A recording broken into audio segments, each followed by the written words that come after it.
Heroin, easier for teens to get than alcohol. The fight against the epidemic moves to younger kids now. Two people overdosed and died next to each other in a Northside apartment just this morning. Evan Millward is on your side live now with how heroin is reaching our kids. Evan. Well, the man and woman found dead this morning in this Northside apartment building were just 22 and 23 years old.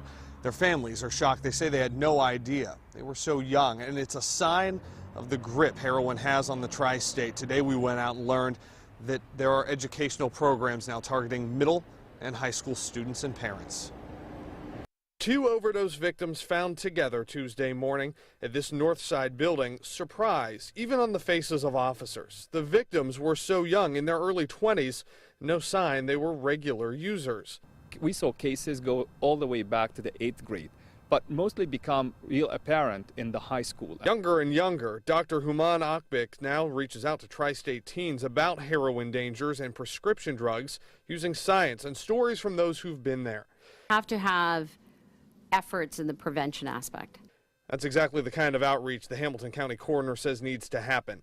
Getting to these kids early, educating them at the middle school and high school levels about the dangers of drugs in general, but heroin in particular, is a very important piece. Even though outreach is starting younger, Dr. Samarco says most Tri-State overdose deaths are still aged 25 and up.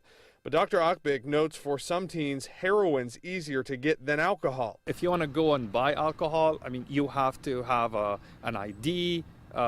People will look at you and they will question your age. The problem is, with heroin, people come to you and target you. And all it takes is once. As two more Tri-State families grieve, there's a warning for the rest of us. There's dealers in schools, in high schools, where they target people in school. Well, back out here live, police still haven't identified that young man and woman found here this morning. And if you are interested in those high school sessions about prescription drugs and heroin, the first one is at Lakota East on March 27th at 6:30. We're live in Northside tonight. I'm Evan Millward, 9 on your side.